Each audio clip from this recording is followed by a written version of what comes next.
Bonjour, bonsoir, que les bénédictions soient. Je vous remercie d'être à cette nouvelle édition d'une émission sur notre chaîne YouTube. Je vous salue et je vous remercie. Je suis El Moncio Godson. Depuis un très bon moment déjà, nous avons sympathisé ensemble à travers YouTube pour pouvoir partager des connaissances métaphysiques. Nous avons également commencé à aborder des sujets de démystification afin de préparer votre esprit à la libération et à de nouvelles dispositions métaphysiques. Et aujourd'hui, nous allons donc aborder une série, n'est-ce pas, d'émissions.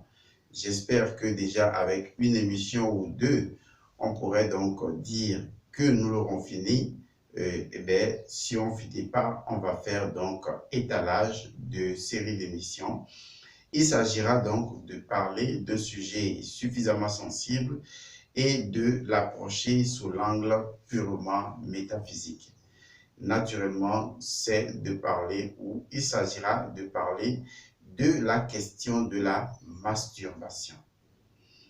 Oui, la masturbation, c'est un sujet suffisamment délicat, vous conviendrez avec moi, mais il est important de se poser aujourd'hui des questions importantes également, parce que l'art du questionnement ou la questionologie est un art qui s'impose de plus en plus, tout simplement parce qu'il urge que l'individu trouve ou que l'homme trouve les bonnes réponses.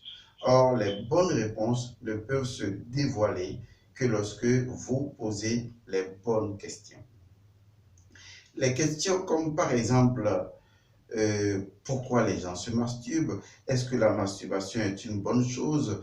Et est-ce que la masturbation ne crée pas des problèmes aux gens? Est-ce que les gens ne deviennent pas dépendants de la masturbation? Est-ce que la masturbation n'arrière pas le développement spirituel de l'individu? Il est vrai que ce sont pour vous des questions, mais en réalité, ce ne sont pas des questions en vrai, ce sont juste des interrogations. Et lorsque vous faites la différence entre interrogation et question, vous commencez donc à analyser précautionneusement à l'intérieur de vous les procédures ou la manière de poser certaines questions afin de trouver véritablement la réponse. Je ne cesserai jamais de vous dire une chose. L'univers est la réponse. Le tout est la grande et unique réponse. Parce que le tout n'est aucunement un problème, ni une problématique, ni un défi pour le tout. Parce que le tout a atteint l'accomplissement du tout, le tout a résolu le tout. C'est en cela que le tout est tout. Et par conséquent, le tout ne peut pas être un problème pour le tout, autrement ce ne serait pas le tout. Et ça, la métaphysique l'a déjà compris. Donc le problème n'est pas le tout, le problème n'est pas la réponse. Vous voyez, le problème véritable, c'est la question. Puisque la question vous fait faire une route, vous fait faire un chemin vers un élément important dans la réponse ou vers la réponse. Et comme la réponse dépend naturellement de votre niveau de conscience, et puisque votre niveau de conscience actuel vous a fait poser une certaine question à partir du point où vous vous trouvez actuellement, il est tout à fait normal que, en vous posant même la bonne question, vous n'appréhendez qu'une certaine partie de la réponse, mais néanmoins, vous êtes beaucoup plus rassuré en ce sens que vous êtes absolument convaincu que la réponse que vous avez eue de la question correspond naturellement à un principe. S'il y a quelque chose que la métaphysique défend à corps et à cri, contre vents et marées, c'est la trilogie métaphysique. Et cette trilogie métaphysique a déjà été résolue par la métaphysique. La métaphysique pose cette trilogie en disant que tout événement est produit donc par une loi. La loi, ce n'est que les combinatoires ou la dynamique qui permet à un fait, à un élément factuel, à une situation ou un phénomène de se mouvoir ou d'exister. Et donc, étant donné que la loi elle-même n'est qu'un ensemble de combinaisons, il faut donc remonter au-delà de cette combinaison et trouver ce que nous appelons le principe. Le principe, c'est la chose sans laquelle la chose n'est pas la chose. On ne cessera jamais de le dire, afin que ça rentre définitivement en vous. Vous voyez déjà que pour la métaphysique, il ne s'agit pas de partir sur l'indice de la morale et de se dire, voilà ce que la morale a dit, c'est bien, voilà ce que la morale a dit, ce n'est pas bien. La métaphysique n'a rien à foutre avec ça. La métaphysique est une démarche scientifique. Il s'agit de la science spirituelle. Il s'agit donc de réfléchir véritablement en se posant la bonne question et en remontant les pistes, en partant des faits, en remontant vers les lois et en allant vers le principe. Ou tout simplement en choisissant la voie descendante, à savoir reconnaître un principe, voir comment ce principe, à travers ses multiples combinaisons, évolue en loi et comment cette loi produit un ou des faits. Parce qu'une chose également à retenir, c'est que plusieurs faits peuvent provenir d'une seule loi, comme plusieurs lois peuvent provenir d'un seul principe. En métaphysique, le principe est l'esprit de la chose. La loi est l'âme de la chose. Et naturellement, le corps ou la forme définitive est le fait, l'événement factuel ou le phénomène. Quand vous retenez ces éléments de base en métaphysique, de logique métaphysique et de déontologie métaphysique, vous vous posez la question de savoir si nous prenons un événement ou un élément factuel comme la masturbation, étant donné que la métaphysique trace déjà la route en disant que tout phénomène procède forcément d'une loi et que la loi procède forcément d'un principe, alors au lieu de juger les situations comme la masturbation, pourquoi ne pas se poser la question de savoir à quel principe, n'est-ce pas, on doit se référer lorsqu'on parle de la masturbation. Cela pourrait déjà être une question différente des interrogations qu'on se posait.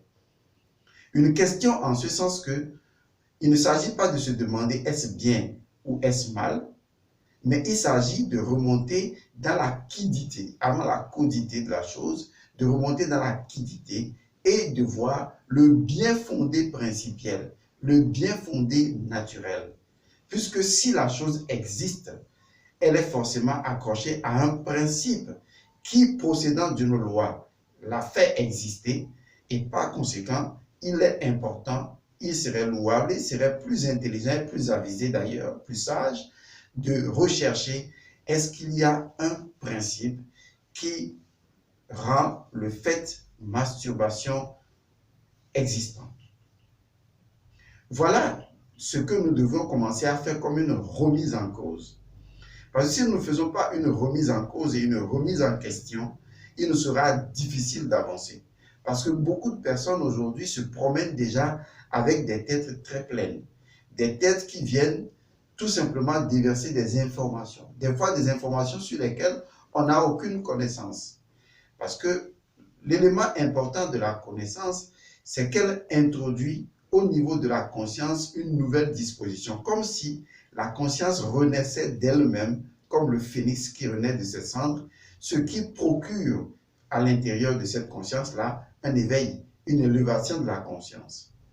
Et donc, la conscience étant à l'intérieur, agissant sur elle-même, donc mourant en elle-même et renaissant en elle-même, c'est cela, co-naissance, et donc ça implique une forme de naissance de la conscience. Il est important de se demander, est-ce que la question, en termes de questionologie, est-ce que la question posée produit justement cette connaissance-là? Et si la question posée ne produit pas cette connaissance, donc il est à se demander, est-ce que c'est une question ou une interrogation? Parce qu'une interrogation suppose que déjà une réponse toute faite a été préparée et que nous devions simplement lui donner, enfin, restituer cette réponse-là. Voilà le challenge que nous devons relever. Voilà l'élément sur lequel nous devons appesantir notre compréhension. C'est pourquoi, pour libérer votre esprit de ce que je pourrais appeler les masturbations intellectuelles et sur des éléments non fondés qui aujourd'hui nourrissent votre esprit et qui vous font trancher de façon catégorique sur des sujets parce que vous croyez détenir une certaine connaissance que j'appellerais une information, ce qui vous fait dire oui, ça c'est bien, ça c'est mal. Vous êtes tellement devenu rigide que vous n'avez même plus souvenir de ce que vous disent déjà ou vous disaient déjà vos prophètes des temps jadis, à savoir ne sois ni pour ni contre, emprunte la voie du juste milieu. Vous avez tellement oublié parce que lorsque le mental se saisit d'une idée et qu'il en établit une logique et qu'il estime que cette logique correspond à sa compréhension du moment, eh bien, il peut arriver que ce mental entre dans une forme d'absolutisme, que ce mental décrète, n'est-ce pas, une certaine, disons, une certaine vérité qu'il considère comme étant la vérité. Et malheureusement, avec le temps, on se rend compte que les choses ne sont pas forcément ce qu'on avait pensé qu'elles devraient être. C'est la raison pour laquelle la vraie connaissance s'appuie sur les principes. Lorsque vous ne trouvez pas de principes, vous n'êtes pas encore dans la connaissance, vous êtes encore dans les faits.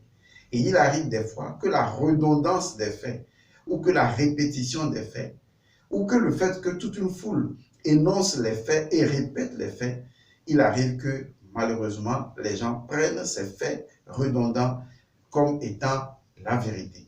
Ce n'est pas parce que tout le monde rejette une chose que c'est la vérité. Ce n'est pas parce que tout le monde approuve une chose que c'est la vérité. Sachez une chose, la vraie connaissance n'est pas détenue par la population. Plus de 90 à 95% de personnes sont ignorantes. Donc, sachez qu'aujourd'hui, la vraie connaissance, le vrai savoir profond est détenu donc par une minorité de personnes. Et c'est justement pourquoi la foule ne sait pas, la foule ne connaît pas. Donc, ce que nous allons faire aujourd'hui, après ce premier balayage, ou ce que j'appelais tantôt une remise en question et une remise en cause, nous allons approfondir la question donc de la masturbation et en pénétrer la nature principielle pour dire si une chose existe, c'est qu'elle est née d'une loi et possède forcément un principe. Ce principe, dans sa combinatoire ou dans sa combinaison, peut avoir subi, n'est-ce pas, des distorsions. De la même manière, ce principe peut ne pas avoir subi des distorsions dans sa phase loyale, mais peut, à la longue, dans le fait que la loi doit produire des faits, eh bien, il peut y avoir également des corruptions dans la production des faits par la loi.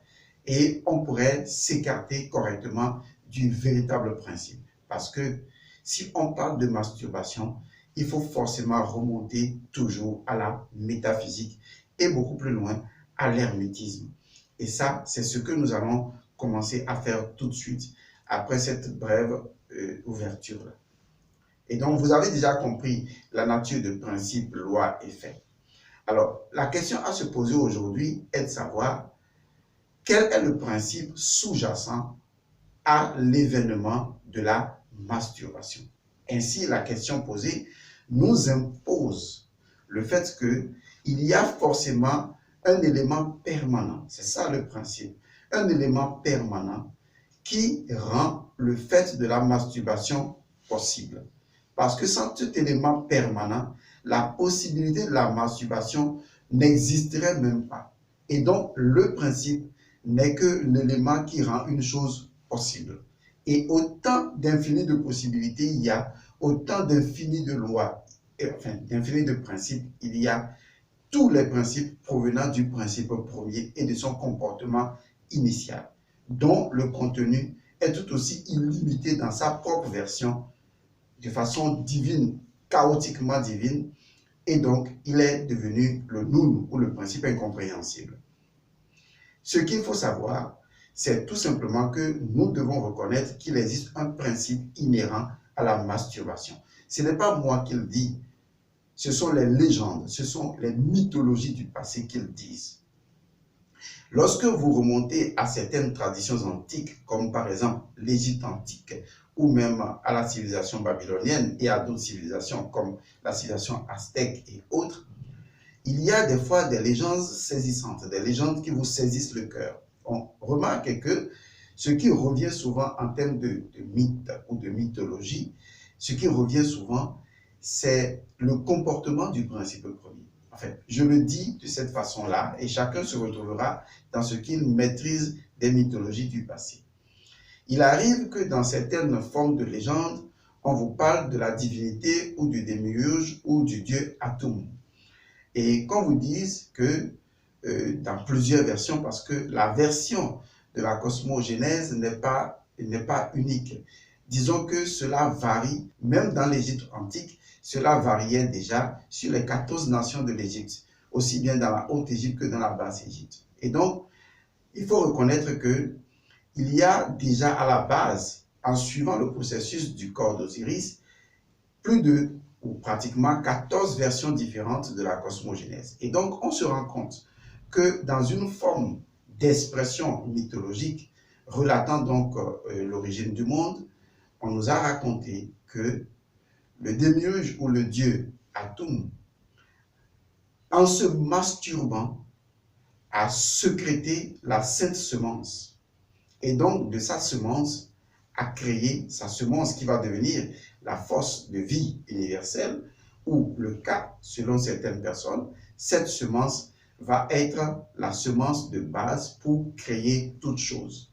Et donc, à partir de là, beaucoup de traditions qui sont nées de l'Égypte considèrent et avaient toujours considéré la semence séminale ou le liquide séminal comme étant la pensée divine, comme étant quelque chose de pur, quelque chose pouvant être considéré comme le germe premier de toute chose.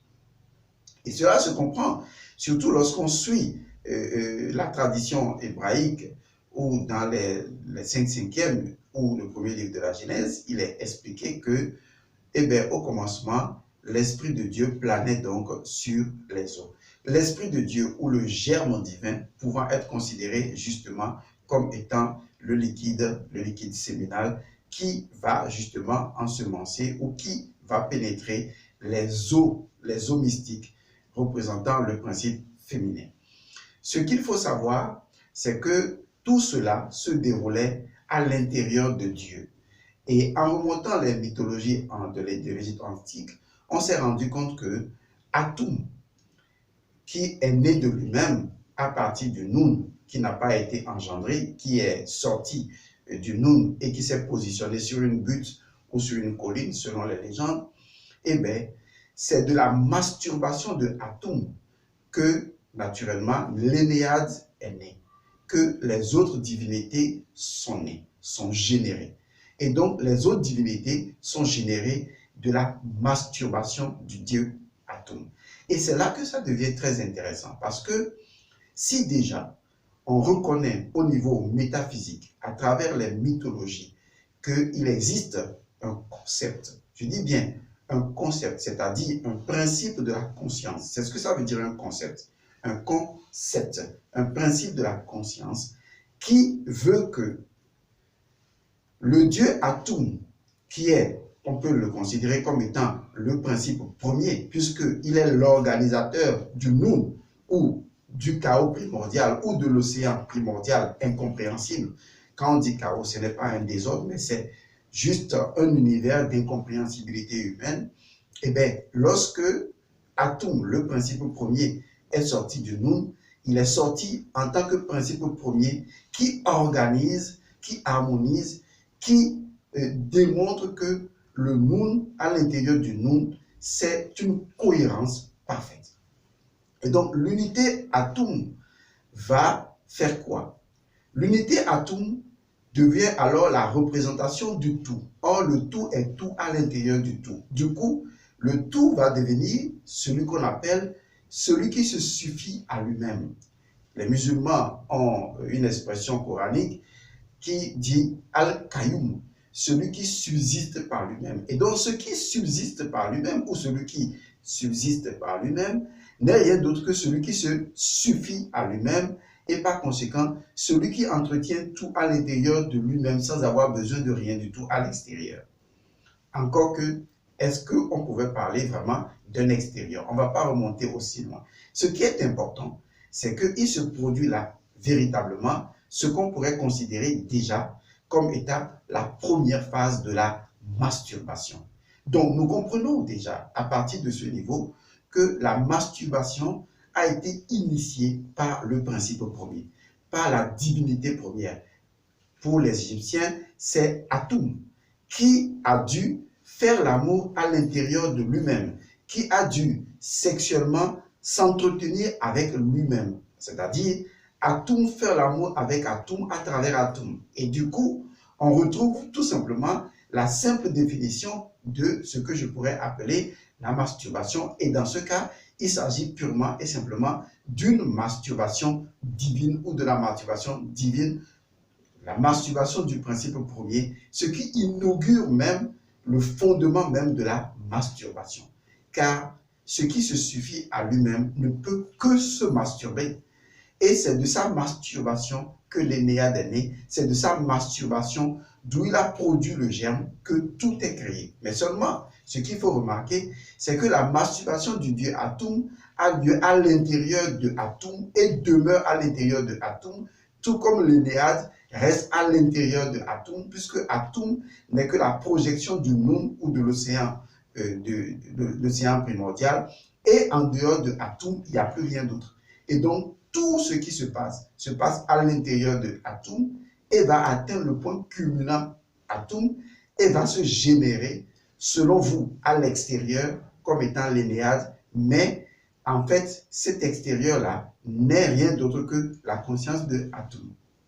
Alors, analysez très bien mes propos et approfondissez votre connaissance au niveau donc de sa métaphysique. Il est très important de cerner le fait que la première divinité ou le principe premier a dû obligatoirement utiliser le principe de la masturbation divine pour pouvoir générer les univers, générer les mondes, générer tout.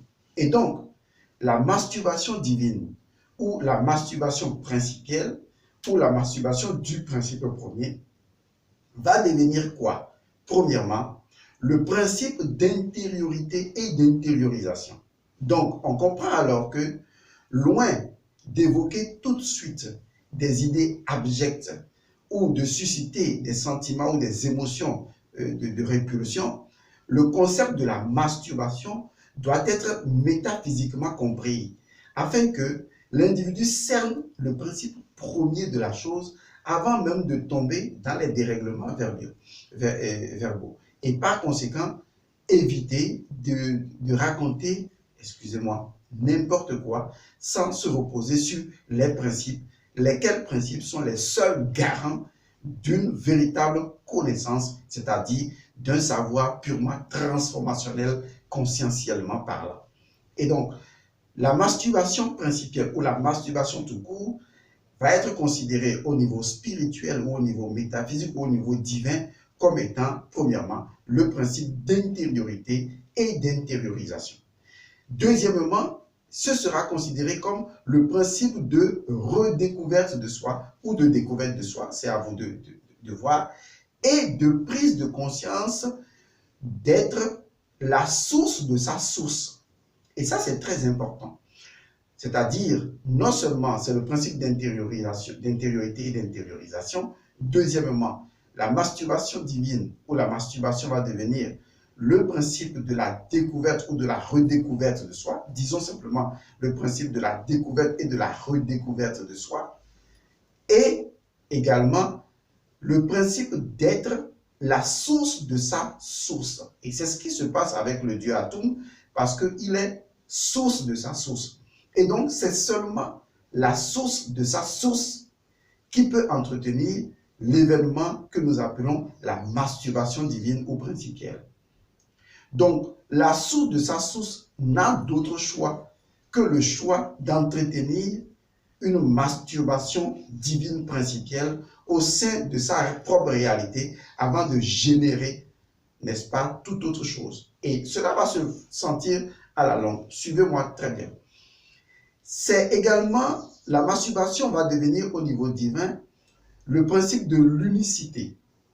Parce que dans cette unicité-là, ça n'exclut pas la multiplicité, puisque l'unicité inclut forcément la multiplicité. Autrement, l'unité même serait tout simplement limitée. C'est également le principe de la renaissance de la conscience, car c'est le principe de la conscience qui meurt à l'intérieur de la conscience et qui renaît à l'intérieur de la conscience. Or, on sait très bien que, en vérité, aucune naissance, quelle qu'elle soit, ne peut se faire sans la sexualité. Et la sexualité ne concerne pas les organes sexuels. J'ai toujours fait des vidéos, relisez mes vidéos, vous verrez que j'ai toujours dit qu'il y a une différence entre les organes sexuels qu'on appelle l'organe pénien et l'organe vaginal. Il y a une différence entre les organes sexuels et la sexualité. La sexualité a lieu lorsque deux courants d'énergie, je dis bien deux courants d'énergie de nature différenciée, procèdent dans une forme d'unité et de communion, dans une forme d'union, pour générer de la vie, encore plus de vie ou des formes de vie. Et donc, ces deux réalités ou ces deux sexes-là, puisque les sexes ne sont que des courants d'énergie, c'est différent des organes sexuels. Les sexes étant des courants d'énergie, ces courants d'énergie vont entrer dans une forme d'activité que nous appelons la sexualité, et c'est ce qui va générer à l'intérieur de l'atome ou du principe premier, eh bien, ce que nous connaissons. Donc, la conscience est le symbole de ce qui se suffit à lui-même. Et par conséquent, à l'intérieur de la conscience, procèdent les deux courants d'énergie. Du coup, votre naissance à l'intérieur de votre conscience, ce qui va devenir la connaissance, procède tout simplement de la masturbation de la conscience. Parce que s'il n'y a pas masturbation de la conscience au sein de la conscience, eh bien, atomiquement, la conscience ne peut pas renaître d'elle-même et procéder à une élévation de la conscience. Donc, la conscience accepte la masturbation comme étant un exercice d'intériorisation et d'intériorité, un exercice de découverte et de redécouverte de soi, un exercice de prise de conscience d'être la source de sa source,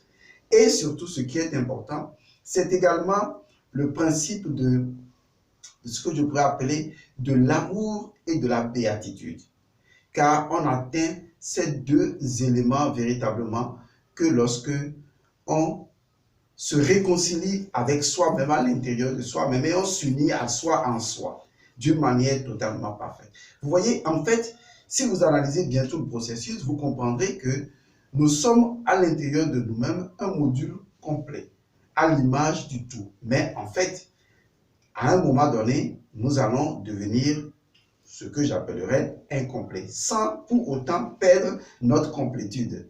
Et c'est ça qui est intéressant parce que pour la logique ordinaire, soit c'est blanc, soit c'est noir. Et pourtant, c'est faux. Parce que ce qui est blanc peut devenir noir, ce qui est noir peut devenir blanc. Il faut juste analyser le comportement de Seth et Horus. Et vous allez voir que Seth, des fois, Satan devient le Dieu mauvais. D'autres fois, il devient le bon Dieu parce qu'il aide également le Dieu Ré à parcourir son chemin initiatique. Et donc, il n'y a pas du mal absolu ou du mauvais absolu et du bien absolu ou de la bonté absolue dans un monde relatif où les courants sexuels, électricité et magnétisme s'interchangent et se modifient pour générer des vies. Et donc, c'est là que se trouve la voie médiane, la voie de la sagesse dont Bouddha donc va nous parler. Lorsqu'on évolue dans cette masturbation divine, on en vient, après le principe, on en vient à la loi. Qu'est-ce que la loi de ce principe de la masturbation divine nous fait acquérir dans sa deuxième phase que j'appelle la loi? Et bien, dans cette deuxième phase, c'est ça qui va devenir intéressant. Et bien, la masturbation divine va générer ce que nous appelons la méditation. Ah oui, il vous arrive de méditer. Et vous avez toujours cru à un moment donné que votre méditation se passait à l'extérieur. ou qu'en fait, votre méditation se passait peut-être en quittant un extérieur vers un intérieur. Et si en réalité, votre méditation n'avait qu'un seul objectif, vous repositionner au seul endroit que vous n'avez jamais quitté et dont vous vivez l'illusion que vous avez quitté, à savoir le centre de votre conscience. Et donc, pour faire de la méditation, tout comme le dit bien sûr l'étape de Merode, eh bien, naturellement, il faut une médiation. Donc, par la méditation et la médiation de la conscience fait une introspection.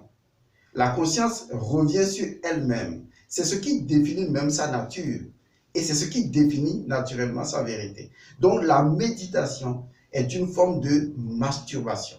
Parce que l'individu doit retrouver sa propre polarité intérieure. Je vais le dire autrement, sa propre androgénéité. Et ça, c'est l'élément important. Ça va le ramener à découvrir les 3 vérités de Jésus. Ça veut dire que vous êtes le chemin, vous êtes la vérité et vous êtes la vie. Les 3 réunis génèrent le mouvement interne de la conscience. Car si vous cherchez un chemin en dehors de vous, vous allez toujours vous égarer, comme le dit le Al-Fatiha. Vous serez déségaré.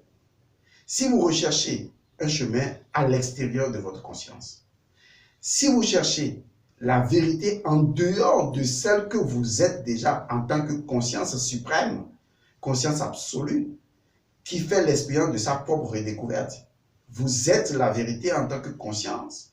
Si vous passez à côté de cette vérité, eh bien, vous chercherez des vérités, mais vous ne trouverez pas la vérité. De la même manière, si vous cherchez la vie en dehors de vous, vous ne la trouverez pas. Vous êtes le chemin, vous êtes la vérité et vous êtes la vie. Et vous devez vous éveiller à ça. Et c'est ce qui va devenir votre contemplation. Car qu'est-ce que la contemplation? Si ce n'est le fait de s'éveiller, n'est-ce pas, à la vision de sa propre grandeur, de sa propre élévation, de sa propre perfection intérieure. Et c'est ce qui vous émerveille en réalité. Et c'est en cela que vous trouvez non seulement la complétude de votre être, mais également le pouvoir du moment présent. Car c'est ce que vous êtes fondamentalement. Dans la deuxième partie de cette vidéo, nous allons donc aborder le fait, n'est-ce pas, de la masturbation au niveau du monde physique, ce que ça a généré, avant de rentrer, n'est-ce pas, dans est-ce que la masturbation est éthiquement correcte ou pas. Je vous remercie d'avoir suivi cette vidéo. Je vous retrouve la prochaine fois. Que les bénédictions soient.